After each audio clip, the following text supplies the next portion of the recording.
فيا معشر المسلمين والمسلمات أوصيكم ونفسي بتقوى الله. قال الله تعالى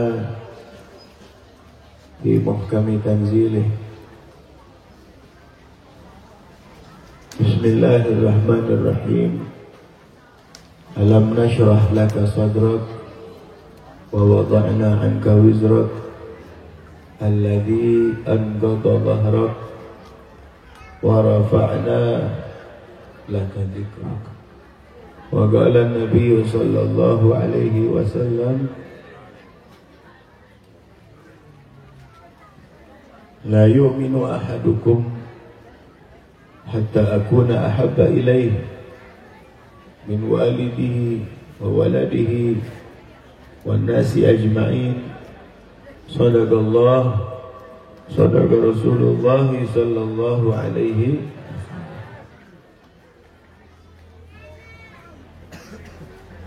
Al-Mukarram wal Muhtaram yang saya hormati Ketua Panitia Peringatan Maulid, hari kelahiran Nabi kita Muhammad sallallahu alaihi wasallam, yaitu Abah Rumaidin, yang saya muliakan keluarga besar almarhum Bapak Zakaria, yang saya hormati Ketua Majelis Ta'lim Sholawat Nariyah Ustazah EN Zubaidah.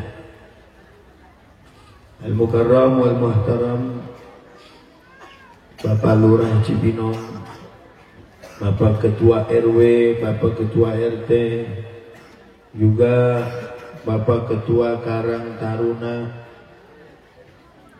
dan juga yang saya hormati para orang tua, para sesepuh yang saya tidak sebutkan satu persatu, namun tidak mengurangi rasa cinta saya. Juga yang saya hormati para ustadzat yang saya tidak sebutkan satu-satu namanya. Juga hadirin, hadirat, bapak-bapak, ibu-ibu, saudara-saudari sekalian.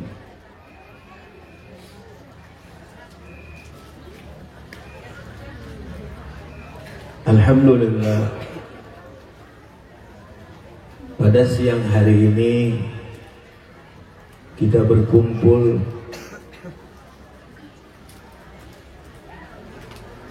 bersama untuk merayakan hari lahirnya baginda kita Nabi besar Muhammad sallallahu alaihi wasallam. Jadi yang ngadain maulid ini majelis sholawat nariyah ya. Iya. Nah, setiap hari Sabtu. Senin. Ngajinya setiap hari Senin. Ramenya kayak gini. Enggak. Biasa begitu ya. Di Bekasi sama begitu. Mungkin nolak dari sini kali ya.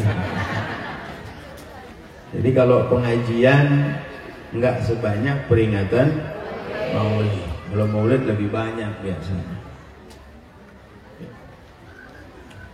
Enggak apa-apa ya, tapi lebih bagus kalau majelis ilmu harus kita istiqomah, itu lebih bagus. Karena kebutuhan kita, ilmu itu kebutuhan kita sehari-hari. Ya, jadi bukan cuma sholawat nariyah doang kan, ada nasihat juga ya, ada ilmu juga, ada fikihnya juga. Itu penting buat kita hidup sehari-hari. Majelis maulid bukan nggak bagus, bagus banget. Bagus banget, kata Al-Habib Ali bin Muhammad bin Husain Al-Habsyi, masyi kama majma'il maulid yujallil kurub. Kata Habib Ali Al-Habsyi, tidak ada seperti majelis maulid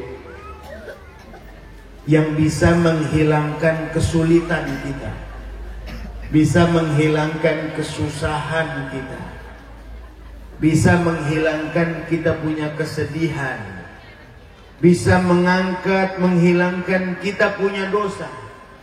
Jadi sedih hilang, susah hilang, sumpek hilang, dosa juga itu majelis maulid.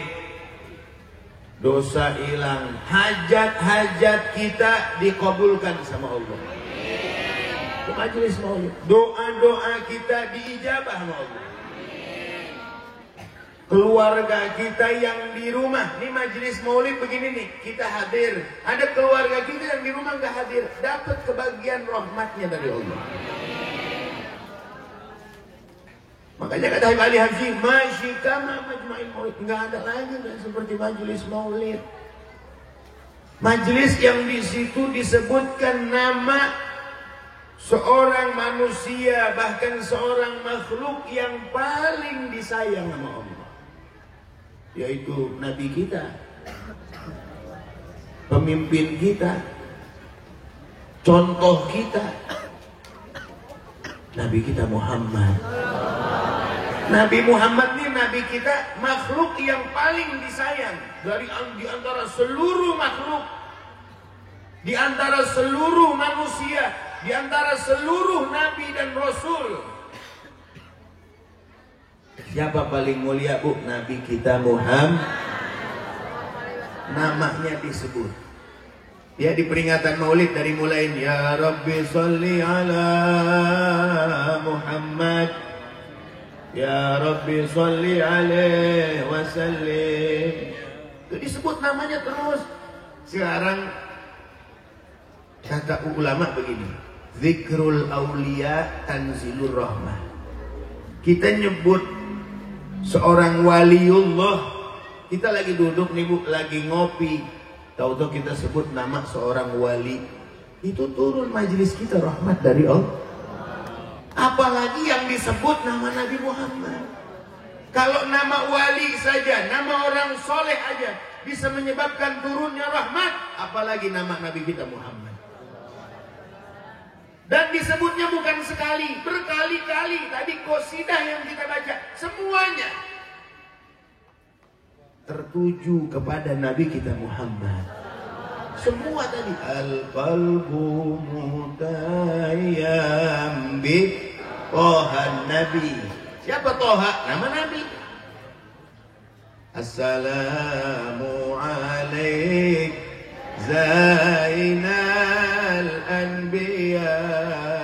Nama Nabi kan banyak Bu. Zainal Anbiya, Atqal Atqiya, Asfal Asfiya, Azkal Azkiya, Al-Mudallal bil Ghamam. Itu nama Nabi banyak. Kathratul ismi tadullu ala syarafil musamma.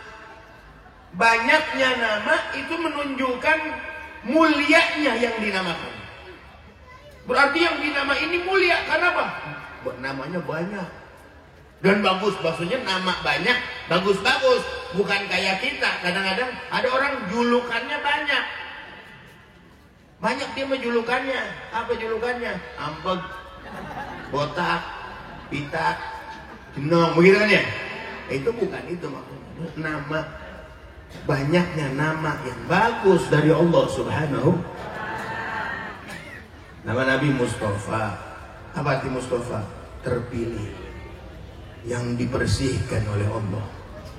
Mukhtar, terpilih. Zainal Anbiya, sebagus-bagusnya Nabi. Atqal Atqiya, setakwa-takwanya di antara seluruh makhluk yang bertakwa adalah Nabi Muhammad.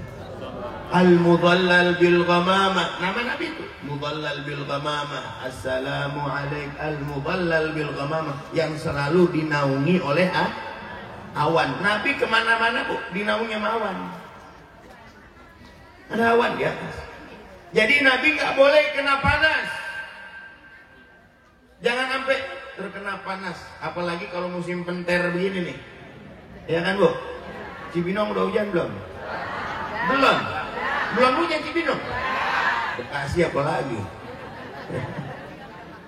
Mudah-mudahan kita minta kepada Allah agar Allah cepat-cepat turunkan hujan yang deras sebagai rahmat dan nikmat buat kita. Amin ya Rabbal. Tapi air masih keluar kan Bu? Alhamdulillah. Jangan banyak ngeluh hidup di dunia. Ya Bu, jangan banyak ngeluh. Nikmat yang Allah kasih lebih banyak daripada ujian yang kita dapat. Banyak. Ada orang kadang-kadang begini nih, lampunya nyala di rumahnya berbulan-bulan, mati lampu cuman seharian udah sesambatan. Bener apa enggak? Padahal nyalahnya berbulan-bulan loh. Cuman dikasih mati lampu seharian. Kalau bahasa Bekasi itu sesambatan Bu. Sama. Udah kegawakan aja. Udah ngeluh aja, ngedumel aja. Musuh PLN ini bagaimana sih lagunya PLN? PLN disalahin sama dia. Kemarin-kemarin berbulan-bulan nggak ada dia muji PLN, Masya Allah. Nggak ada begitu Bu. Nggak ada giliran mati lampu PLN dituding-tuding. Jangan. Setiap perkara yang nggak enak yang kita rasain, Bu, apapun perkara yang nggak enak, kullu makruhin, setiap perkara yang kita nggak demen, yang kita rasain itu menghapus dosa sebenarnya Bu. Ngapus dosa. Apapun yang kita rasakan nggak enak. Mati lampu enak gak? Nggak enak. Ngapus dosa. Ngapus? Panas, gerah, beringsang, enak gak? Ngapus dosa. Ya. Katanya waktu pernah Rasul SAW, beliau punya pelita. Kalau dulu kan nggak ada lampu Bu ya. Pelita otomatis. Ada akhirnya begitu mati Nabi ucap begini, Inna lillahi wa inna ilaihi. Kemudian sahabat nanya, ya Rasulullah, emang mati pelita musibah juga? Gitu kan? Orang kalau dapat musibah yang bagus ngucapnya Inna lillahi wa basyiris sabirin alladzina idza asabathum musibatun qalu. Itu kan yang bagus ya Bu ya. Saya mau ngabarin nih, ada apa? Teman kita sakit fulan bin fulan. Inna lillahi wa inna ilaihi raji'un. Ada orang kadang-kadang nggak tahu, begitu bilang inna lillahi, lah belum meninggal orangnya. Lah nggak kudu meninggal doang ya Bu. Kita lihat lagi jalan nih, ada orang kita lihat jatuh dari motor. Inna lillahi wa inna ilaihi raji'un. Itu. Nabi pelitanya mati, pelitanya itu musibah berarti. Sebab Nabi ucap Inna lillahi wa inna ilaihi. Kita kudunya begitu. Kita lagi malam nih, tahu-tahu mati lampu. Blok. Semua mati. Inna lillahi wa inna ilaihi raji'un. Begitu kudunya umat Islam. Ya Bu? Umat Islam kudunya begitu, bukan bebusut. Kadang berbusut, begitu mati busut mati lagi. Ada gak yang begitu? Nggak pantas umat Islam begitu. Umat Islam tuh ada kata-kata yang sudah diatur di dalam Islam. Kalau mendapatkan musibah bilang inna lillahi wa inna ilaihi. Kalau dapat nikmat alhamdulillah. Kalau melihat sesuatu yang ajaib, yang masya Allah, kita ucapkan subhanallah. Kalau kita berbuat salah atau kaget, ucapkan zikir astagfirullah, Allahu akbar. Ya, biasakan tuh kalimat-kalimat seperti itu. Jadi kita tidak pernah sepi dari pahala. Selalu pahala kita dapat dari Allah Subhanahu. Kagetnya pahala, astagfirullah, Allahu akbar. Nanti begitu dicabut nyawanya, begitu dicabut ruhnya oleh malaikat Israel, kaget dia begitu dicabut. Yang diucapkan adalah kalimat zikir kepada Allah Subhanahu. Kalau kalimat akhir yang diucapkan kalimat zikir, sudah pasti matinya dalam keadaan husnul. Begitu ya Bu ya. Bu, jadi kalau kena musibah, kena ujian, jangan sampai bisa kena ujian. Jangan sampai bisa. Yang namanya orang hidup di dunia itu pasti Bu. Pasti gak?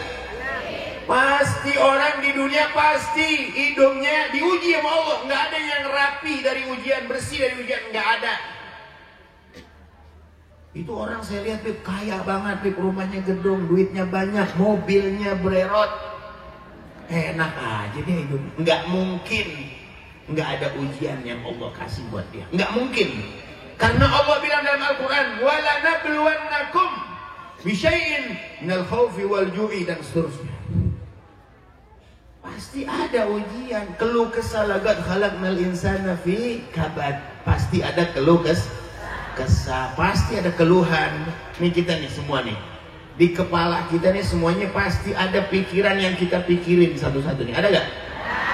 Ada yang jadi pikiran kita. Pasti ada itu. Nggak usah diceritain, jadi lama ntar. Ngadunya sama Allah aja. Benar ya? Ngadunya sama Allah. Allah, innallaha idza ahabba 'abdan ibtalahu. Allah kalau senang sama manusia malah diuji sama Allah. Liyasma' tadarru'ahu, supaya Allah dengar ratapannya. Makanya kalau ada kita punya keluh kesah, punya kesulitan, punya kesusahan, ngadunya sama Allah. Ya Allah, hamba-Mu ya Allah, fulan bin fulan ya Allah, lagi punya kesulitan ya Allah, hamba lagi susah ya Allah, lagi nggak punya harta ya Allah, buat makan susah ya Allah, berikan hamba rizki ya Allah yang banyak. Begitu ngadunya sama Allah. Jangan bikin status, bikin status duit langka, mau ngapain? Yang ngelihat juga nggak mungkin ngasih. Benar apa kagak? Malah kita jadi bahan rendahan orang. Yang aturan mau namu ke rumah kita kagak jadi. Oh gak punya duit, dia malah angka duitnya. Paling kayak kita semua sini air putih doang. Benar apa kagak? Tapi kalau ngadu sama Allah, bagus gak? Bagus. Allah maha kaya. Allah maha yang menghilangkan segala kesulitan, kesusahan kita. Jangan ngadu sama orang. Ya, jangan pakai bikin-bikin status. Jangan ngadu sama Allah. Kita punya hajat besar, bangun malam, sholat hajat, baca sholawat, baca istighfar yang banyak, ngadu sama Allah hajat kita. Ya Allah, hamba punya hajat ya Allah, hamba belum punya motor ya Allah, atau hamba belum nikah ya Allah, gitu ya. Minta sama Allah, semuanya minta. Idza sta'anta fasta'in billah, wa idza sa'alta fas'alillah, wa idza sta'anta fasta'in billah. Kalau kalian mau minta, minta sama Allah. Kata Nabi, walaupun sendal kalian putus, pengen nyambung lagi, minta sama Allah. Maksudnya hal yang sekecil apapun minta sama Allah. Jangan minta sama orang, jangan minta sama manusia.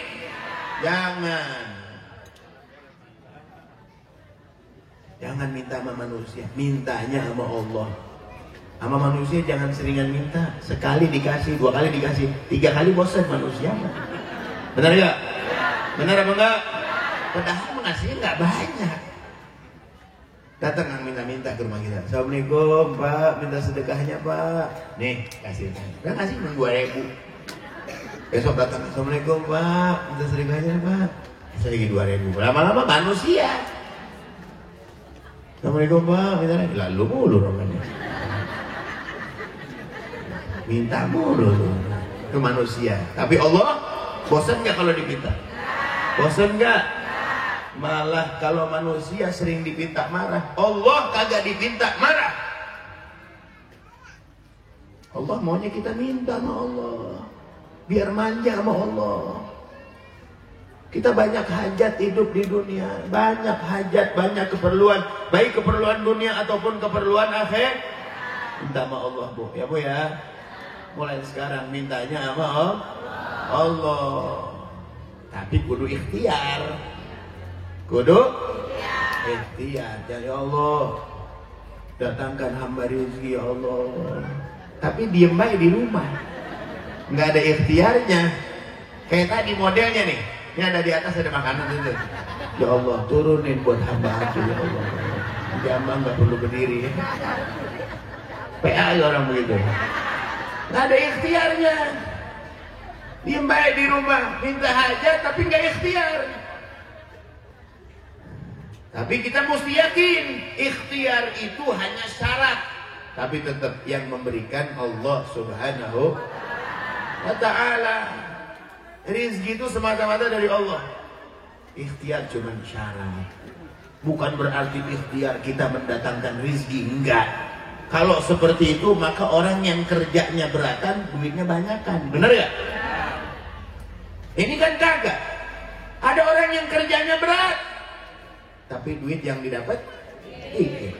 Ada orang yang kerjanya ringan, tapi duitnya banyak. Ada orang yang baca bisa, matematika bisa, ngitung bisa, duitnya nggak banyak dia kerjanya itu. Sebulan dapat UMR. Ada orang yang kagak bisa nulis, tanda tangan dia cuma cap jempol doang, tapi rezekinya banyak. Orang punya kontrakan 200 pintu.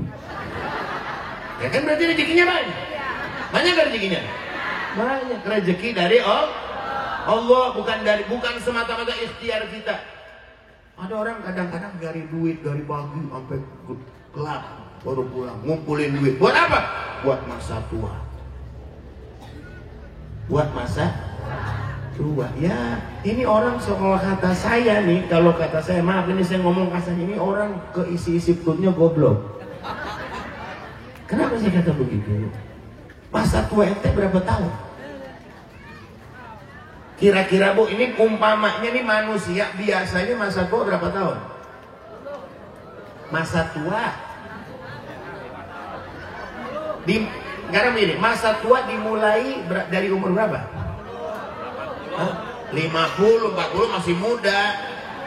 Nah, masa 40 tua? Saya 40 kata tua, saya pulang dah. Lah, umur tua mah 50 tahun tuh tua. Benar Pak? Sekarang untuk di masa tua, orang pensiun kan biasanya umur 50 ya, 50 lebih pensiun. Sekarang, ya udah 50 sampai 60 dah. Oh 60 dikit lagi modal. Jangan cepet-cepet dulu, sebentar saya mau ceritain. Umpama umur 50 masa tua, dan dimulai dari umur 50. Ya. Maksimal sampai umur berapa? 70. Berapa tahun? 20. Jadi dia nyari duit dari umur 20 tahun umpama. Ya, dari umur 20 tahun sampai umur 50 tahun berarti 30. Jadi usahanya lama, ya nikmatinya lebih sedikit. Untuk masa tua. Tapi dia nggak pikirin tuh akhirat. Akhirat, urusan akhirat nih, ibadah kepada Allah, usahanya sedikit. Dari umur 15 tahun. Dari umur 15 tahun sampai umur 60-70, berapa tahun? 65 dah, berapa tahun berarti? 50. Lama Bib, 50 tahun. Lah ini cuman usahanya di dunia cuma 30 tahun. Tapi yang ente dapatkan dengan 50 tahun selama-lamanya, tidak terbatas ente punya kenikmatan nanti di surganya Allah Subhanahu wa ta'ala. Kok kenapa orang lebih ngebelain usaha 30 tahun untuk kenikmatan yang dia dapat hanya 20 dibanding yang usahanya 50 tahun? Itu juga 50 tahun ibadah, enggak 50 tahun, 50 tahunnya ibadah. Ya, kita ibadah paling sehari. Sholat 5 waktu. Kali berapa menit sholat Bu? 5 menit. Kali 5 waktu berapa menit? 25 menit dalam sehari. Sholat, bener gak? Jangan umpama sholat sunnah ntar dulu dah, wajibnya dulu benerin. Jangan orang sholat sunnahnya rajin tapi wajibnya banyak yang bolong. Banyak orang kayak gitu, Bu. Banyak gak? Ibu-ibu di sini begitu gak? Bener gak? Bener. Coba sekarang saya mau tanya nih. Bener katanya enggak nih ya? Bener nih enggak ya? Ibu-ibu sholat 5 waktu sholat atau enggak? Sholat. Alhamdulillah. Duha sholat. Sholat dah ya. 2 paling beb, gitu. 2 rakaat dah. Ya. Sholat qobliyah kadang suka sholat ya. Hukumnya sunnah. Alhamdulillah. Tapi terkadang banyak orang begini. Bu, ada sahabat Nabi ngadu sama Nabi begini, ya Rasulullah, ara'aita idza shallaitul maktubat wa ahlaltul halal wa sumtu ramadan wa ahlaltul halal wa haramtul haram wa lam azid ala dhalika syai'an a'adkhulul jannah? Qala na'am. Ada sahabat ngadu begini sama Nabi, ya Rasulullah, Allahumma sholli wa sallim. Biasanya kalau dengar nama Nabi sholawat. Pengen masuk surga ada? Pengen masuk surga gak? Kata Nabi, orang yang aku disebut nggak sholawat nyasar mau ke surga nanti. Na'udzubillah min. Mau nyasar ke surga. Surga mengidul, dia ngalor. Ya, nyasar. Ini sahabat Nabi nanya, ya Rasulullah, apa pendapatmu kalau saya nih sholat 5 waktu, puasa Ramadan, yang halal saya kerjain, yang haram saya tinggalin, nggak nambah lagi, udah segitu doang. Walam azid ala dzalika syai'an, nggak nambah lagi, segitu doang amal saya. A'adkhulul jannah, apakah saya bakal masuk surga tanpa diseksa? Qala, bersabda Nabi, iya, kamu bakal masuk surga tanpa diseksa. Tanpa diseksa. Jadi dia amalnya sholat cuma 5 waktu aja, puasa Ramadan saja. Jadi sholat la qabliyah wala ba'diyah wala duha wala witir. Ya kan? Dia bilang walam azid, dan aku tidak nambah lagi, udah segitu doang amalku. Wa ahlaltul halal, yang halal saya kerjain. Wa ahramtul haram atau wa haramtul haram, yang haram saya tinggalin. Ini kuncinya, Bu. Bu, ini kuncinya sebenarnya yang menjadikan dia masuk surga tanpa diazab lagi, karena yang haram ditinggalin sama dia. Nah, ini banyak orang kadang yang sunnah banyak dikerjain sama dia, tapi plus yang haram juga kerjain. Oh, sholat duhanya rajin dia, witirnya rajin, bangun malamnya rajin, tapi ngerumpinya rajin juga. Ada yang begitu? Ada yang begitu. Ngerumpi haram apa makruh? Haram. Pahala sunnahnya habis. Bahkan dosanya masih ada. Setelah nutupin pahala sunnahnya, dosanya masih ada tuh, ngerumpi. Banyak orang yang ibadahnya rajin, puasa Senin Kemis rajin, tapi kadang dia masih minjem duit renten. Ada gak yang begitu? Ada duit riba tuh, riba ya. Alhamdulillah. Kadang ada orang yang bagus kalau nggak ada di sini. Alhamdulillah, nikmat. Banyak ada orang yang umrah tiap bulan, pergi haji tiap tahun, tapi sama orang tua durhaka. Banyak orang yang seperti itu. Ibadah mah ibadah, tapi yang haram masih dikerjain. Ini dosa yang menyebabkan seseorang masuk dulu nanti. Sebelum masuk surga, dia akan masuk dulu ke dalam neraka jahanam. Na'udzubillah min dzalik. Ya Beb, kita manusia kan kadang-kadang gak luput dari dosa, Beb. Yang namanya manusia itu kullu bani Adam khata'un, setiap manusia itu berdosa. Ya kalau kita umpama berdosa, buru-buru azam dari hati, jangan ngulang lagi. Saya nggak mau ulang. Kalau umpama ternyata ngulang lagi, istighfar lagi, azam lagi di hati, jangan ngulang lagi. Udah ini cukup, terakhir. Ntar ngerjain lagi, istighfar lagi, terus begitu. Jangan bosan, jangan ulang. Udah ada gue istighfar lagi percuma, jangan. Na'udzubillah min dzalik. Ntar gue ulang lagi pasti, jangan begitu. Istighfar aja, azam, niatin untuk berhenti. Ya Allah, saya pengen berhenti, saya niatin saya pengen berhenti. Kalau umpama ternyata nanti diulang lagi, istighfar lagi, minta lagi sama Allah ampunan, azam lagi supaya begitu terus. Jangan bosan. Paham kira-kira ya Bu ya? Bu, karena Allah nggak bakalan bosan nerima ampunan. Allah nggak bakalan bosan nerima istighfar hambanya, nggak bosan Bu. Nggak kayak manusia. Kalau manusia bosenan sifatnya. Gue capek maafin lo terus, ntar besok lo begitu lagi. Ya kan, manusia begitu kan? Gue capek maafin lo. Ya, itu manusia bosenan. Tapi kalau Allah enggak bosan, nerima ampunan hamba. Minta ampun sama Allah. Nah, jadi kita belajar Bu, sholat yang wajib dulu kita benerin, plus yang haram kita jauhin. Kalau udah bisa yang wajib dikerjain, yang haram dijauhin, itu baru Masya Allah. Ini yang orang katakan masuk surga tanpa didahului azab di dalam neraka.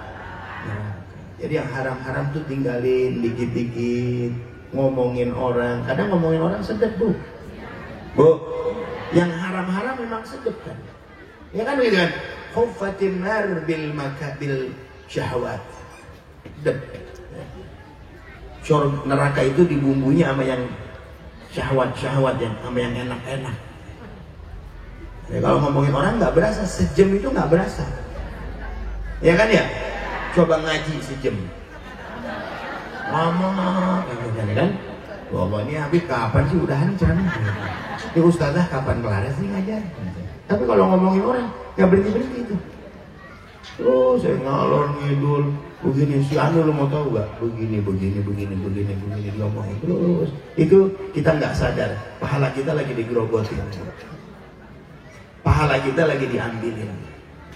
Pahala sholat subuh kita diambil, pahala sholat zuhur kita diambil, pahala sholat asar, sholat maghrib, sholat isya, pahala sedekah kita diambil.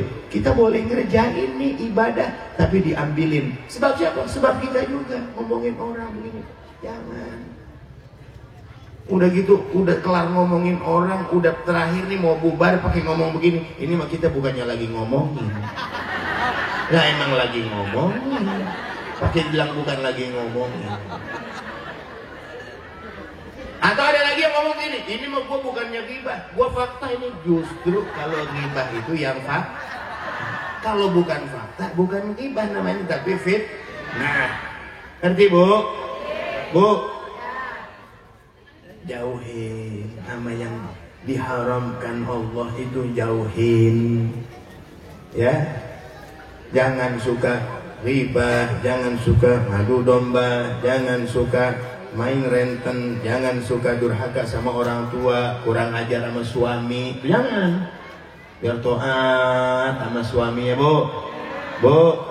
Perempuan paling gampang masuk surganya, sholat 5 waktu, puasa Ramadan, jaga harga diri, jaga kemaluannya, taat sama suaminya, udah masuk surga. Gampang nggak? Nggak banyak ditanya nanti perempuan di hari kiamat. Yang paling banyak ditanya laki-laki. Perempuan mah kagak, tapi asal kayak tadi. Ya, puasa, sholat 5 waktu, puasa Ramadan, jaga kehormatan dan harga dirinya, dan taat sama suami, gampang masuk surga. Mudah-mudahan Allah Subhanahu wa taala ampuni segala dosa-dosa kita. Amin ya rabbal alamin. Dan mudah-mudahan dengan perayaan Maulid pada hari ini tambah kecintaan kita kepada Rasulullah, tambah ketakwaan kita kepada Allah, tambah cinta kita sesama muslim. Kita doakan saudara-saudara kita muslimin, muslimat yang ada di Palestina agar selalu dalam lindungan Allah Subhanahu wa taala. Allah jaga, Allah lindungi, Allah berikan kesabaran, ketabahan, Allah berikan kekuatan iman Islam kepada mereka. Dan mudah-mudahan Allah hancurkan orang-orang Yahudi, orang-orang Zionis yang zalim. Orang-orang Zionis Allah hancurkan sehancur-hancurnya. Orang kafir, orang yang orang munafik kafir yang memusuhi Islam, Allah hancurkan dengan segera. Amin ya rabbal alamin. Sekian yang saya sampaikan, semoga bermanfaat. Wal afu minkum. Assalamualaikum warahmatullahi wabarakatuh.